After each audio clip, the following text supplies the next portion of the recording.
Hello everyone. Merry Christmas. Today is Christmas Day and this is Nikki from the Professor Knits podcast. I'm trying to figure out where to look. There you are. And yeah, it's Christmas Day and I thought I'd give a quick little video to say hello and to say that I'm still around. I haven't disappeared completely. It's been a long time since my last podcast, but I tend to always say that. So anyways, lots of Christmas cheer. And I know what you're thinking. You're thinking to yourself, Nikki, it's Christmas Day. I have to be a little quiet. Why aren't you celebrating with your family? Why do you have time to podcast? Shouldn't there be an extravaganza of toys and food and company? Well, that's not quite how it works in our house. Unfortunately, or fortunately, so I just got to find a cushion to sit on here. I'm sitting on the floor.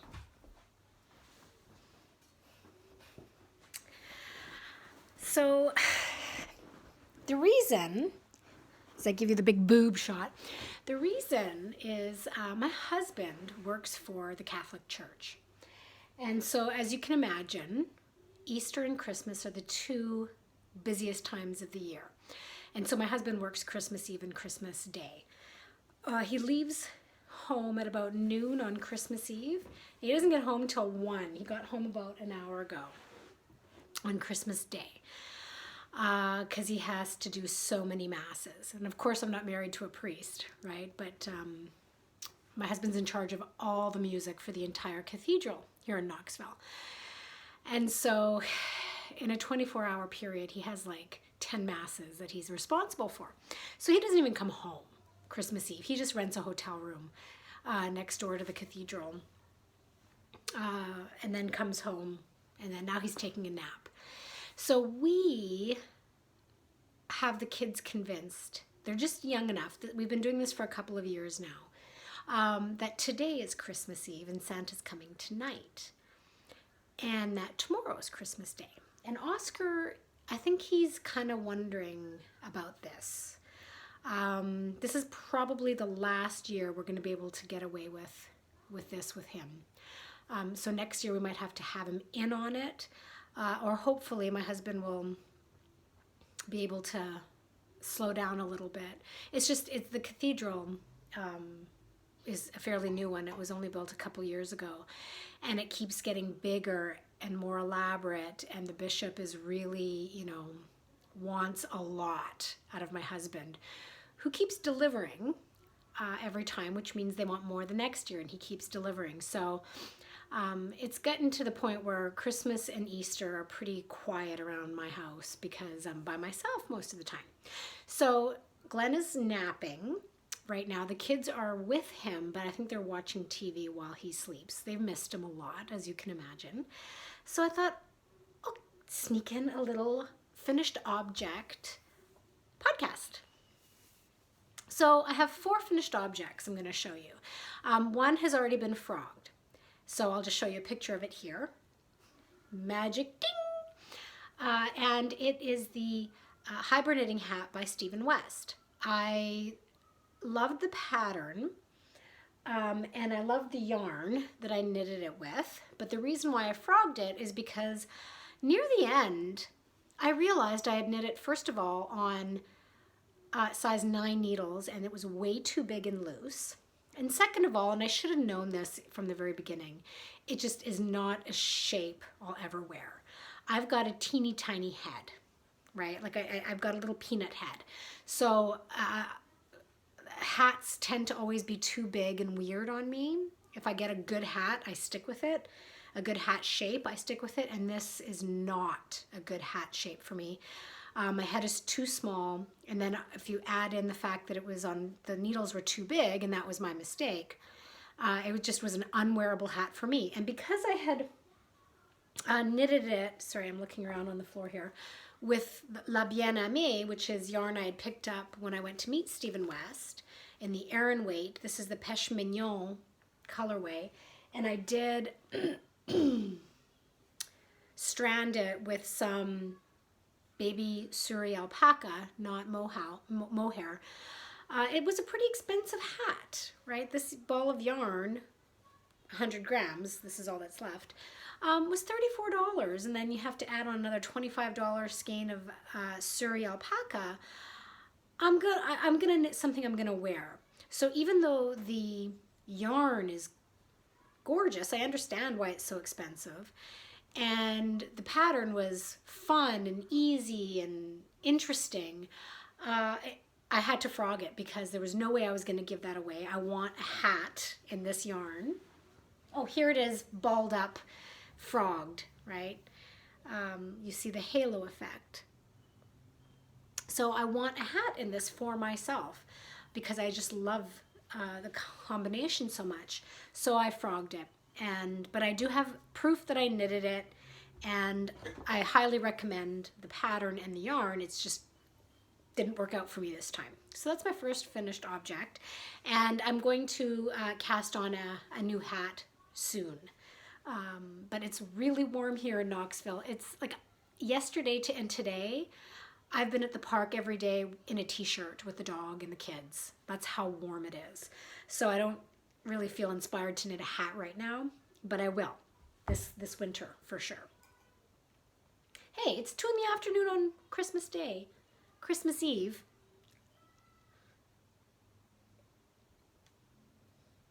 We gotta do what we gotta do. My second finished object is another hat. And this is just a basic Brunswick beanie pattern. It's a free pattern on Ravelry. And the reason I knit it was because when my mom was here back in October, I was teaching her how to knit. I mean, she knows how to crochet, and in theory she knows how to knit, but she finds it really confusing for some reason. Whereas I think crocheting is harder than knitting. But so we pulled out, I gave her a skein of real wool because she always crochets, pardon me, with bargain store yarn, and that's fine, but she can afford nicer yarn. She's just in that mindset where that's what she grew up with, right? And I said to my mom, I'm like, it'll make the experience a lot nicer. And I'm not talking about like really nice acrylics that you can get nowadays, because you can get beautiful acrylic yarn. I'm not a snob about acrylic, but she buys cheap acrylic, like really like 99-cent skeins from Walmart kind of thing. She's very frugal that way.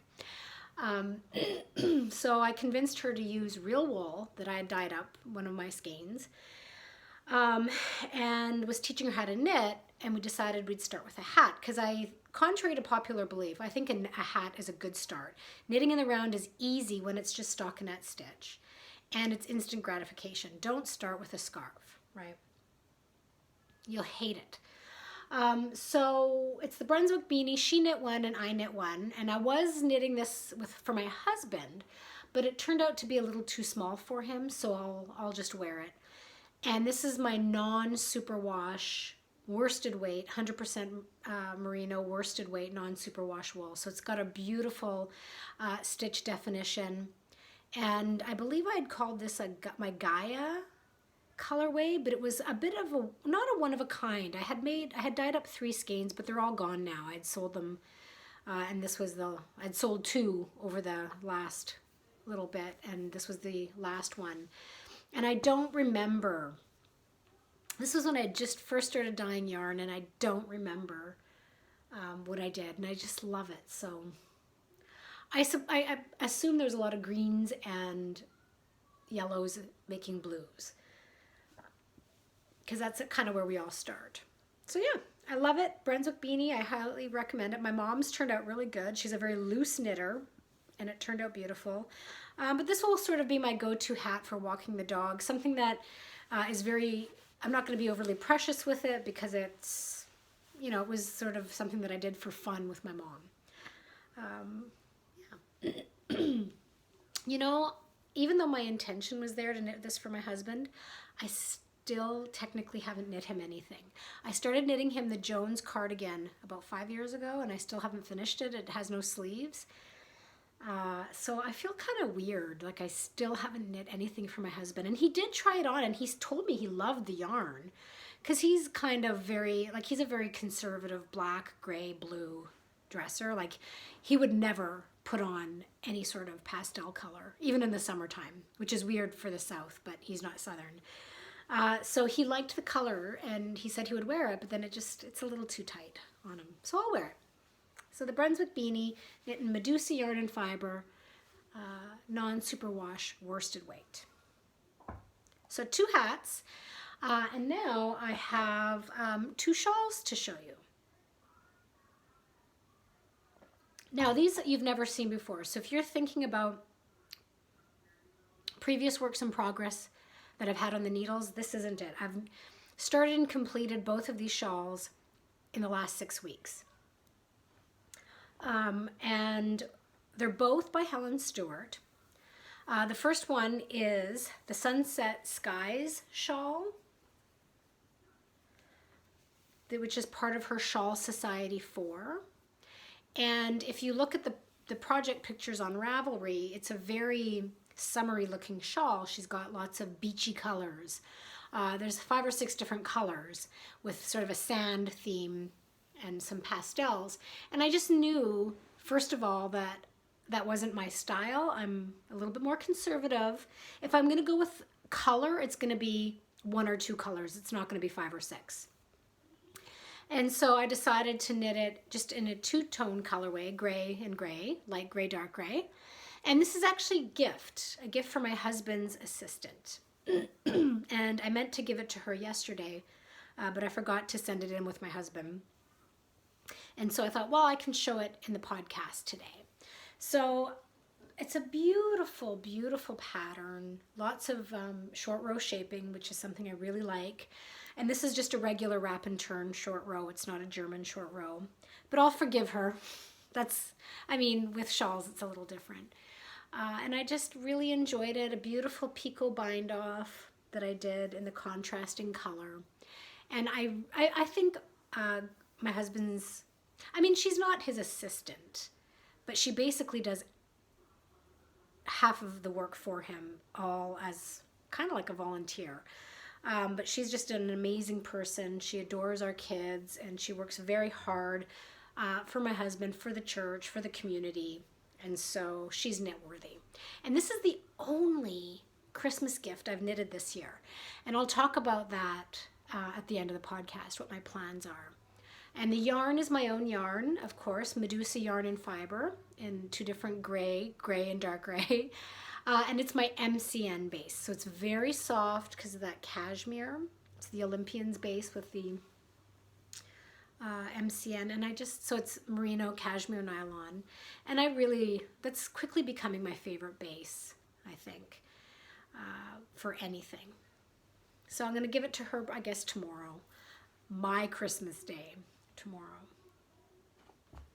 So, Helen Stewart, the Sunset Skies shawl from Shawl Society 4. Now, the last finished object I'm going to show you, good timing because I almost need a refill, is another Helen Stewart pattern, but this one's quite old. It's been out for a couple of years and I have knitted it before, and it's the Fairy Hill shawl. It's a great pattern because it's a 1 skein shawl, or you can make it bigger into 2. And when I've made it in the past, I've made it the 1 skein version. And I just wanted something for myself that was really big and cozy. And after knitting the Stephen West pattern, holding the Surrey alpaca lace weight and getting that fuzzy halo cozy effect, I knew I wanted something else. Not yet a sweater. I'll get there eventually, but knitting a sweater like this is expensive. So I'm just doing accessories right now because you're basically doubling the cost of your yarn. Maybe not quite because it knits up at a bigger gauge, but you see my point. So anyways, I pulled out the Fairy Hill shawl pattern that I have by Helen Stewart. And what I did, oh, look at that gorgeousness. Oh. What I did is I pulled out from stash 2 skeins that I had from years and years ago that I had bought at Knitty City in New York. And this was long before I was really paying attention to yarn dyers and hand-dyed yarn. And I just happened to be in New York. I loved knitting. wasn't watching podcasts or anything like that. And I decided to go to this yarn store. I was there for work, for a conference. And I bought 2 skeins of what I think was Madeline Tosh DK singles in amber trinket. I think. Because what happened is that I had them balled up, and when I got home, because I didn't have much of a stash, I just threw out the labels thinking, oh, I'm going to knit with this soon, and I know what it is. And of course, I've promptly forgotten. But I'm pretty sure it was Madeline Tosh DK singles, and I held another skein of this yarn, and I'll talk about what this baby Suri is. It's Blush Fiber Company.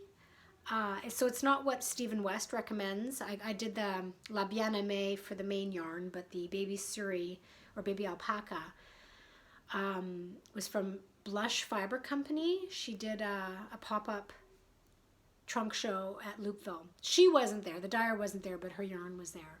So I grabbed a couple skeins in the peach and the apricot colorways.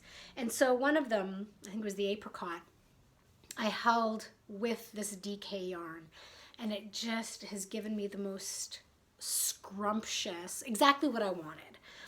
And I knew starting out that because I was using a different weight yarn and much bigger needles, I knitted on a size 9 needle, that I was going to run out of yarn, and lo and behold, I can't even pretend. I didn't know. I'm totally lying to you. I didn't think about it. I knew that there could be problems, but I just cast it on with big old needles, holding it double, and hoped to goodness Lord that I wouldn't run out of yarn. And of course I did. But I got about 80% of the shawl done. So there's only, I think, 5 or 6 rows that I didn't get. But fortunately, you can't really tell. Yeah, I couldn't pretend there that I knew what I was doing. I knew that something would go wrong, but I didn't. I was hoping. I was playing some heavy-duty yarn chicken, and I lost, but I don't care. I think it's just stunning the way it is. So it's the amber trinket in the Madeline Tosh DK singles with baby Suri lace weight from Blush Fiber Company. And it's exactly what I was craving. Just a nice, fuzzy, comfortable shawl. Because most of my shawls, like I like to wrap them around, and most of them are sock yarn, right? But this is different. This is like a different kind of coziness. Look at that pattern. You know, I'm a tried and true kind of a girl. I like to knit the same patterns over and over again because, first of all, I'm on a budget and I only have so much money. And because I wear my shawls wrapped around, often you can't really tell it's the same pattern, like from shawl to shawl, just knit in different yarn. So I kind of like to do that. And then you know what's coming, you know what to expect. I really like to knit the same pattern more than once. And I know a lot of people don't, but I do. And that brings me to I was going to show you my one cast on, even though I've got lots. I'm trying to get as many done before 2020 as possible. And I was going to show you my latest cast on, my Christmas Eve cast on, but it's in the other room, so I'm not going to worry about it this time. I'm just going to stick with finished objects. But I've been thinking a lot about my failure to do any real gift knitting. Like I did the one shawl that I started just a few weeks ago and got it finished just in time.